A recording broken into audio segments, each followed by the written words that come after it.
Welcome to Bits About Books, the home for conversations with authors of breakthrough books on sales, marketing, and business. Founders, entrepreneurs, and individual professionals, we all need to keep track of ideas that are helping create our today and tomorrow. Bits About Books will strive to find those books and speak to their authors, go behind the scenes and understand what inspired the authors to write the books that they did and how they went about doing so. Through our conversations, we hope to gain insights that will help us to get the most out of our efforts. I'm your host Shubhanjan Sarkar, founder of PitchLink, the next generation buyer-seller engagement platform where our mission is to make buying easy. Thank you for your time and for joining us in this session. I have a favor to ask. While you continue to listen to the podcast, please leave a comment or rating at iTunes or wherever else you get your podcasts from. It means a lot to hear from you. Today, we have with us Melanie Diesel, founder of Story Fuel and author of the book, The Content Fuel Framework, How to Generate Unlimited Story Ideas. Yeah, I wish I could go back to the very beginning and figure out when I first fell in love with stories. But I think it's sort of been in my DNA, in my personality since the very beginning. You know, my parents said that when I was a baby, I always wanted to be reading books. You know, I was really interested in stories, even as a baby. I think most of us are, right? But I studied journalism. You know, what I loved about journalism was that every story that I was assigned was an invitation to become an expert in something new. You know, I could go and interview experts and study something and check out the research on it and then get to turn around and share that with other people. You know, really kind of, it was like teaching, but also being a student at the same time, you know? And I loved that from a knowledge gathering and sharing standpoint. And so what I found is that there was a lot of need for that kind of skill and that kind of sensibility in the marketing world, you know, that we needed to sort of take a more journalistic approach to the content we were creating in many cases.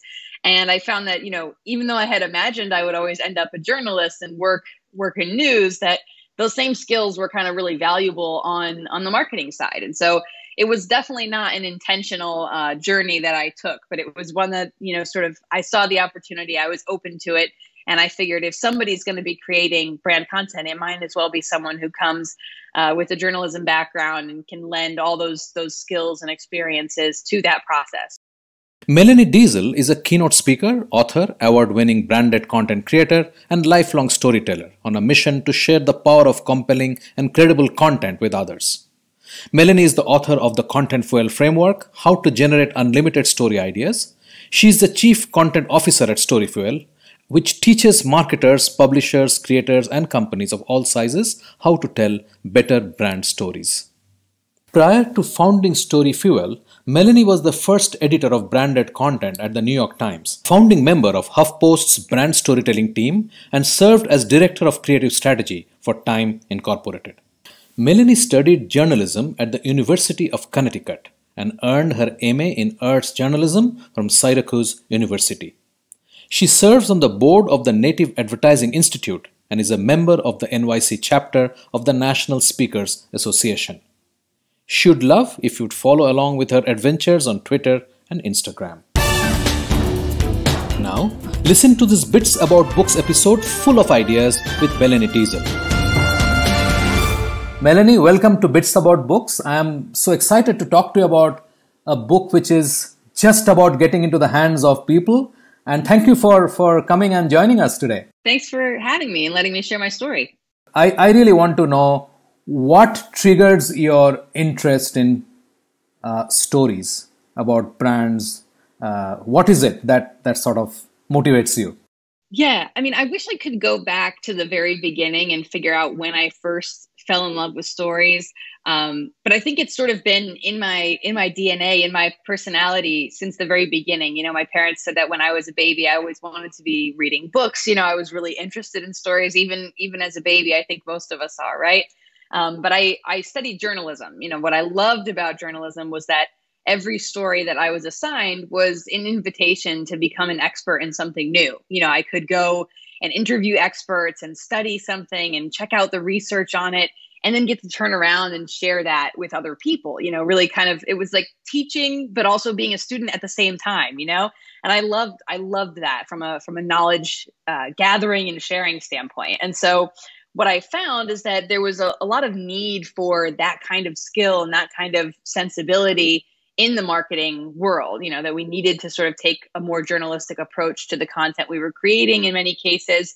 And I found that, even though I had imagined I would always end up a journalist and work in news, that those same skills were kind of really valuable on the marketing side. And so it was definitely not an intentional journey that I took, but it was one that, sort of, I saw the opportunity, I was open to it. And I figured if somebody's going to be creating brand content, it might as well be someone who comes with a journalism background and can lend all those skills and experiences to that process. Yeah, and I think with the advent of internet and mainstream papers getting under a lot of pressure, so we call it infomercial or advertorial, whatever way you call it, brand stories. So that was sort of becoming mainstream. So I think that's also coincided and sort of helped you to make that shift.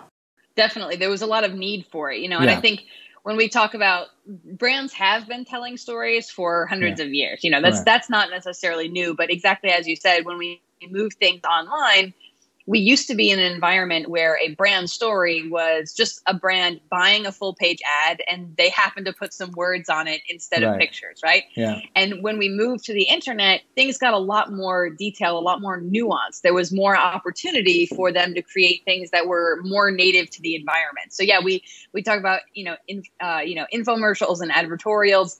But there's also this sort of secondary category of sponsored content or branded content that is slightly more elevated. It's usually slightly less product focused and more in keeping with what's the natural editorial content in that environment. So that's really where I try to spend more of my time is the stuff that's slightly more elevated and tries to live up to more journalistic standards from a quality perspective. Wonderful. Because I remember early days when you mentioned this full page ads where they told stories. I remember that David Ogilvy ad for I think Mercedes, where he said at 60 miles per hour, the loudest noise comes from the clock. So it was still a narrative, a story that they were trying to, the image they were trying to build, right? Yeah, absolutely. I mean, and even going back, I think so John Deere, who creates, the riding lawnmowers and other, landscaping equipment.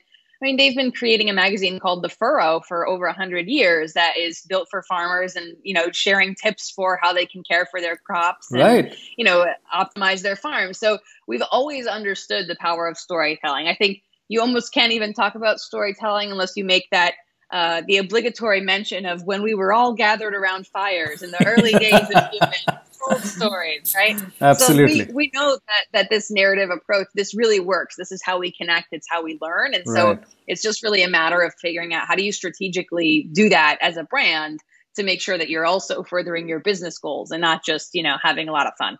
So when you moved from New York Times to Huffington Post to head their brand stories, was there any fundamental change in what you were doing? Yeah, so I started out at the Huffington Post, and there it was much less journalistic, right? When we think of the Huffington Post, we don't necessarily think of hard-hitting reporting. It's usually more entertaining, right? There's more fun. It's listicles. It's probably closer to the BuzzFeed end of the content spectrum, right? So when I was there, I was creating a lot of fun content, things like recipe content for our food section in partnership with Yoplait or Cheerios or Green Giant. I was creating content for our business section, 5 tips for your small business to survive tax season in partnership with Amex or Goldman Sachs. But I wasn't doing reporting, really. I wasn't interviewing sources. I wasn't, looking for outside sources to back up our stories. It was really just helping the brands translate some of their lighter stories into HuffPost format, really.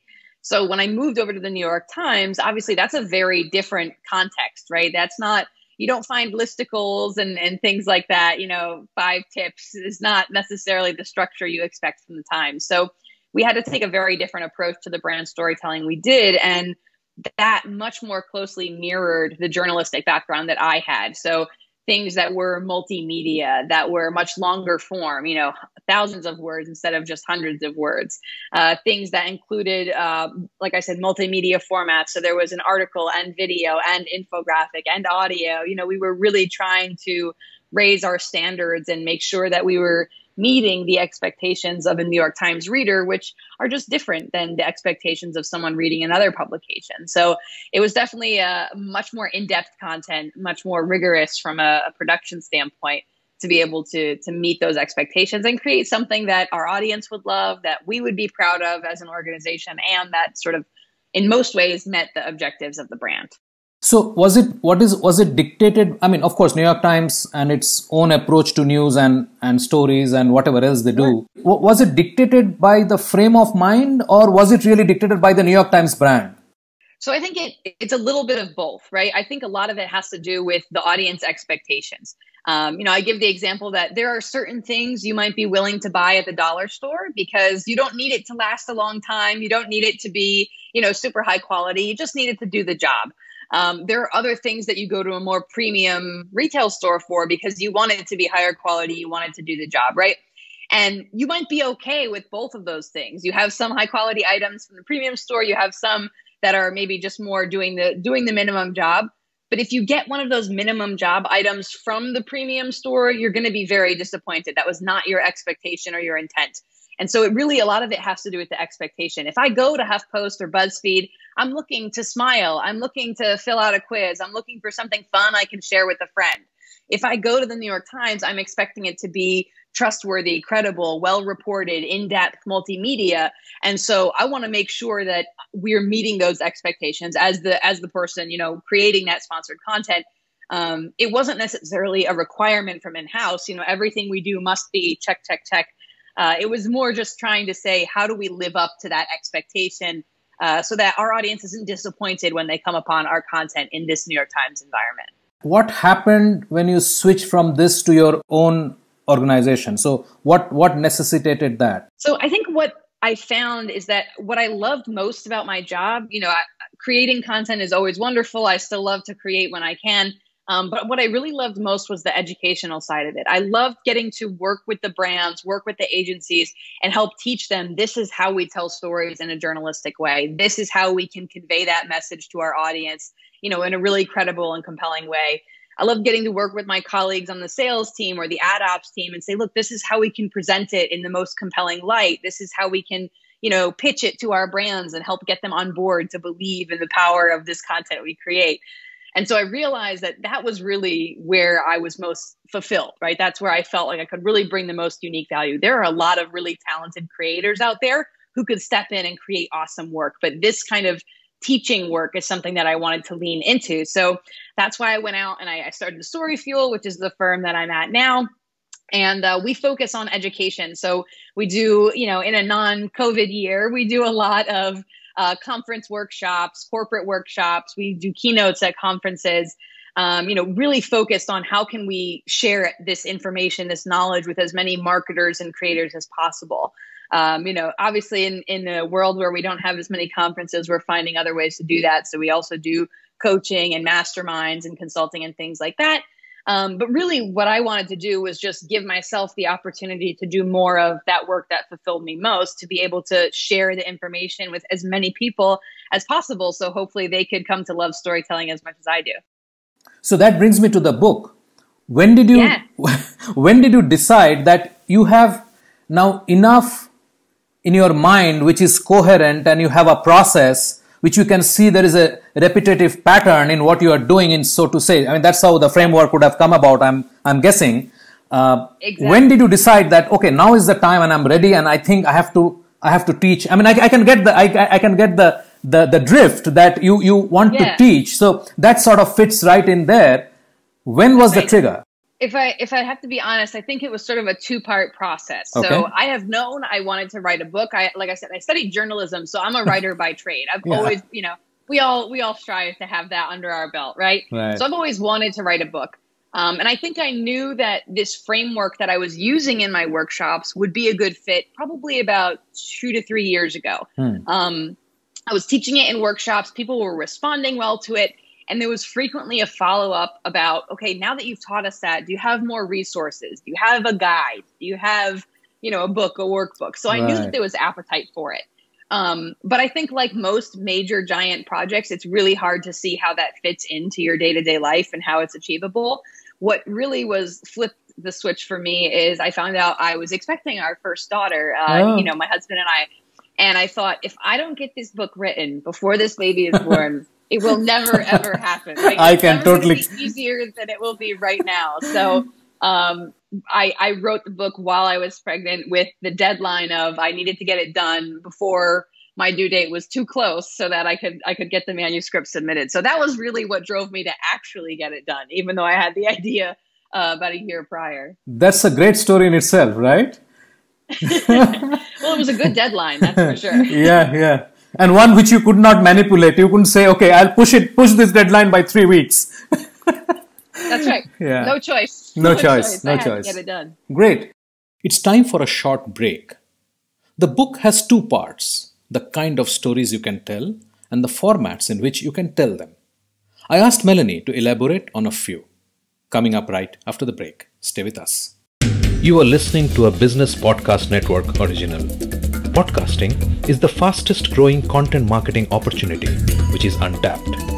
We can help you craft your audio strategy and help leverage the wide reach and easy streaming capability that the smartphone penetration provides. It is easy, it is powerful and personal. Talk to us to find out how podcasting can help you build your brand and reach out to your targets like never before. Write to us at bpn@bizcast.in. That is bpn@bizcast.in. Business Podcast Network. Podcasts end to end. Welcome back. I'm your host, Shubhanjan Sarkar.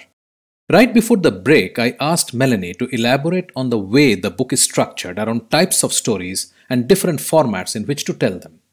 Melanie dove right in. You have broadly 2 parts to the book. One is, the kind of stories you can tell, and other is the formats that you can use, right? So this is broadly two parts to the book. So let's touch upon a couple of them. You can choose. I mean, you can go with people or history, data. Just I've got some favorites. Sure. So the book is exactly as you said. It's set up in 2 major parts. The idea is that every piece of content we create has these 2 factors. It has the focus, it's about something, and it has the format. It's brought to life in some way. And so one of the big things that you need if you're trying to come up with any content ideas is you just need to decide what's the focus and what's the format. So the book gives you sort of tools you can have in your tool belt. Here's 10 different focuses you should try, 10 different formats you might explore. And that combination gives you 100 different ways to tell any story. So that's sort of the promise of the book. And it's as you said, a process that can be repeated and used time and again. So when it comes to the focuses, I think there's some that are really familiar and that we tend to like a lot. And those are things like people. People-focused content is some of the most relatable stuff because we can see ourselves in other people's stories. We say, oh, I have that same hobby, or I live in that same neighborhood. I work in that same industry, right? It's very, very relatable stuff. So I love people-focused content. I think that's some of the more interesting stuff out there. But I think that process-focused content is especially important in our current environment that we're living in. So process-focused content is anytime you're trying to help your audience achieve something. So that might be a recipe like we were talking about before. I'm trying to help you make this cake. But it can also be any sort of instructional or DIY-based content. This tends to work really well for search. People are always searching for solutions.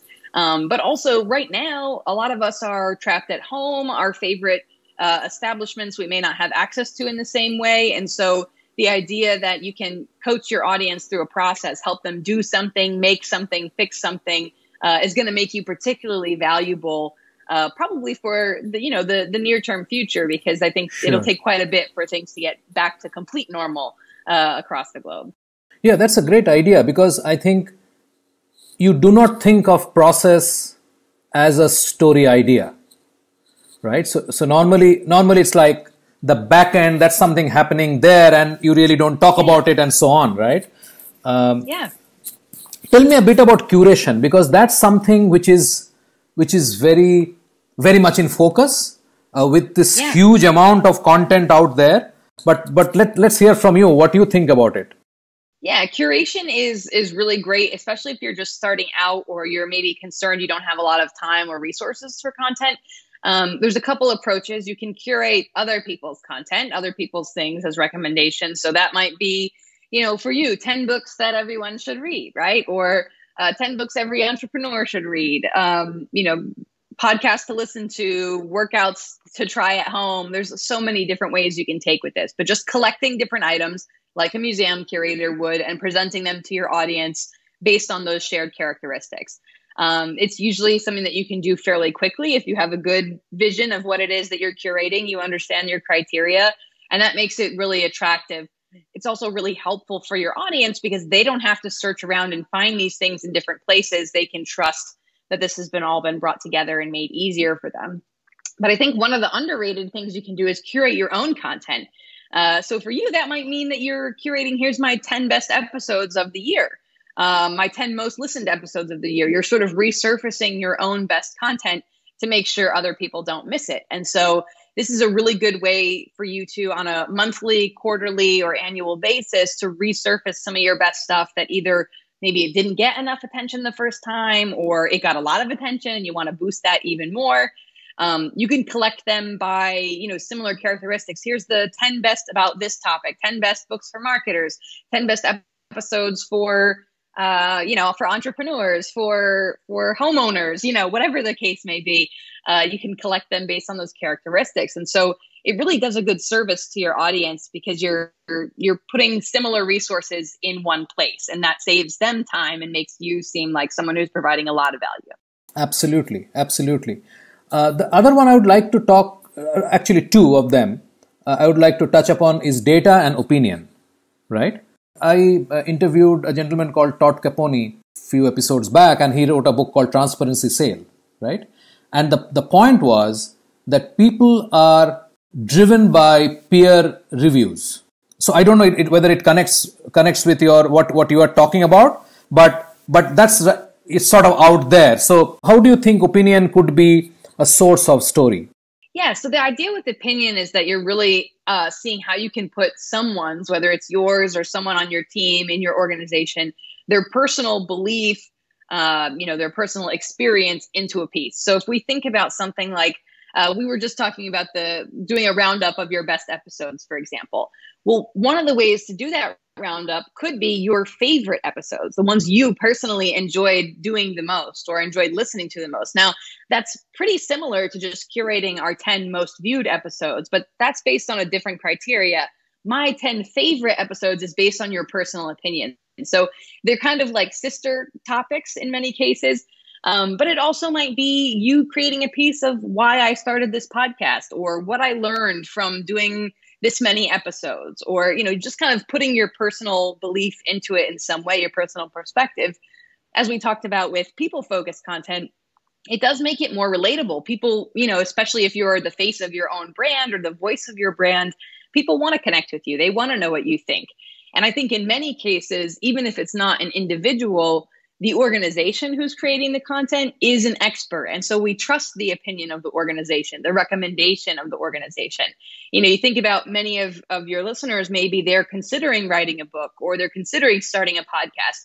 They're going to look to authors and podcasters for recommendations about equipment I should buy or who I should work with or the order of operations, right? So they trust that opinion of individuals and experts. So putting your opinion out there can be really valuable because people, again, they connect to it and they do trust expert opinions. Great. And how does data fit into this? Data is fun. The reason I put data in there is, many times we include bits of data in our other stories. We may quote a statistic or something, but sometimes it's really valuable to consider, can I approach this story purely through the numbers? Can I look at trends, at statistics, at research, at studies? Can I sort of unpack the process and look at the data behind that story? This can sometimes just cause you to take a slightly different route that can give you a new approach to a story. So one example I like to give is many times a conference, for example, since I speak at a lot of conferences, they'll do an event recap and they'll say we had these speakers and they talked about these wonderful topics and we had a wonderful time and here's some photos from the networking party, the end. But wouldn't it be interesting to see the numbers behind that conference? How many people attended? How many nations were represented by the attendees? How many cups of coffee were drank? How many, light bulbs needed to be changed? How many chairs were set out for the event, right? Just looking at the numbers. It may not be the whole of the story, but it can give you a different approach. And sometimes looking at that, how many tickets sold, how many connections were made, is a different way to tell that same type of story. And so that's just having it in the checklist, of different focuses is just a reminder that sometimes approaching things from the numbers is an interesting way to approach it in a new way. Yeah, I totally agree. And as you were telling me, I was remembering Hans Rosling and his presentation at TED, if you remember, about the growth of population and all of that. It's sort of like data visualization, what you said. So he was just presenting things that you already knew, but in a different format. And that made it so arresting in terms of getting attention. Great. So moving on to formats, there is no formula, right? Or is there one? Well, I think what I find is that a lot of it is gut. A lot of it is your gut. You sort of tend to know what the right format is if you focus on the focus first. If you know the story you're trying to tell, you just said it naturally, right? He was telling the data about the population and it was so much more compelling because it was visual. So, oftentimes if you're clear on what you're trying to say, it becomes easier to know how best to say it. Our problem is that we often start the opposite. We say, I need a video idea or I need an article idea. And so we force something that doesn't fit and it's not a match. But if we start with the story first, you can say, well, is this a visual story? Do I need visuals with it? Yes. Okay. Well, then it probably should be a video, an infographic, or a photo, right? Because those are my visual options. Does it have great sound quality? Well, then maybe we want to do a video or, use audio. So I think if you're really clear on what it is that you're trying to say, it becomes much easier to figure out how to say it. And so again, that's the whole idea with the second part of the book is to say, here are 10 different formats to consider. And as long as you know you're focused first, you should be able to choose pretty easily from among them. And I think one of the things I tried really hard to do was to make the formats platform agnostic. So sometimes people will say, well, what about a tweet? Or what about Instagram? Or what about YouTube? Instagram is a photo. So that falls into the images category, or YouTube is a video. So that falls into the video category. We're not trying to break it down to every possible place that your content can live, just to its most basic parts. How is it made? That's an interesting point that you raised, because you may be familiar with this very famous slide deck that Gary Vee shared, where he said that one piece of content can be made repurposed into 160 pieces and so on and so forth. Yes. So it's really what he's talking about really is the delivery, and what you're talking about is really the creation process. I mean, if you have a video, it can go into every single channel that takes video, right? Of course. Exactly. Yeah. And so that's what the question becomes. You can strategically distribute it anywhere. If you write a sentence, you could paste that sentence in 1,000 places. But the question is, should it have been a sentence in the first place, or should it have been a photo or a video or an infographic or an audio interview? What form should it have taken? And then by all means, there are so many different ways to promote your content. Take advantage of as many as makes sense for your audience and for your topic. But you really need to spend time figuring out how to bring that story to life in a way that's going to work for your audience. When you are talking to a new organization, so they do not really have a depth of history. They don't have a lot of the things that you have there as pointers. They don't really have great charismatic leader or the face. And this is a really new story that they're trying to tell. Sure. What should be their go-to framework? So one of the things that I always encourage people to do if they're new to this, and again, especially if you have limited resources, I think the easiest place to start is whatever your version of a testimonial is, try to tell that in a slightly more narrative way. So if currently you have students or clients or vendors or customers who are giving you just a little sentence and their name and that's it, ask how you can make that, how can you expand that just a bit? Ask them a few more questions. Ask them to submit a headshot along with it. Build that up to the point where maybe you interview them and ask all kinds of really fun questions about why they made this choice. Why did they choose you? What did they almost do instead? What was at stake for them? Really dig into it. That's often the easiest place to make your transition into more compelling storytelling, because we all know the value of customer stories in some form. We all have some version of testimonials or success stories or case studies. So that's often an easy place to get buy-in from your organization, from your leadership, to say, I'm going to try to make those just a little bit better, make them work just a little bit more for us. And then as you do that, it can start to give you a little bit more runway to take the same approach with other areas of your content. Oh, that's a wonderful, wonderful suggestion. I think people are lazy. What you just said needs effort. And people sort of, they want to check the box that, yes, I have testimonials done, but they really don't want to put in the effort, right? So that sort of makes the difference when I'm talking to people. I see that very distinct difference between guys who are successful and the teams which are not so successful. That's the core difference, that they're not really digging into the stuff that they already have and they're chasing something else, right? And that's often the secret. That's really a big part of the mission with the book, is so many people feel like content marketing is this big, giant, scary thing that requires skills I don't have and experience I don't have. I'm not a creative. This is not my thing. It does require work, right? Doing anything well takes time and takes effort. But it doesn't have to be so giant and scary. There are small ways, little changes, and it's really more about doing more with what you have, right? You already have content, you already have smart people and great products, and you already have all these elements. It's just a matter of figuring out, how do we message that in a more compelling way? So we're not talking about a total remake of everything. You don't have to rebrand. You don't have to change your entire process and mission and purpose. We're just talking about small ways that you could tell that story a little bit better, create deeper connections with your audience, and hopefully create more conversion in the process. Bits About Books is brought to you by PitchLink, the buyer-seller engagement platform. PitchLink makes buying easy by enabling high-quality engagement between buyers and sellers through its presentation and discussion modules. Sellers create customized sales narratives using sales collaterals and personal videos, and reach out to prospects through a non-intrusive, buyer-qualified engagement. PitchLink requires no installation or download and holds the entire repository of sales collaterals and buyer-seller conversations. Talk to us to know more about how you can engage with customers without intrusion. Call us on 99021 631 32. That was wonderful, Melanie. I really appreciate your taking the time talking to us. That was a great chat. I really enjoyed it.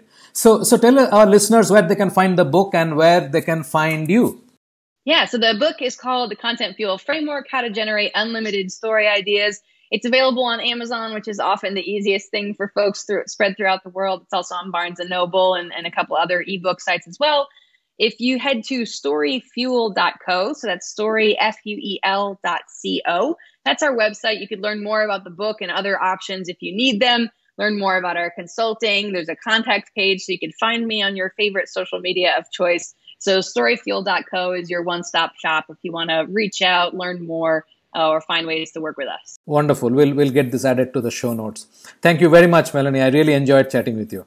Thanks for letting me share my story. Coming up in the next episode is a mind-opening conversation with Fred Kopstake on his book, Selling Through Partnering Skills. I can see that sales is taking very much a move towards being more collaborative than ever. We can go through all the evolution of sales and the stuff that we saw in the 60s, psychological selling, if you like, and 80s, close, and of course the consultative stuff of the 90s.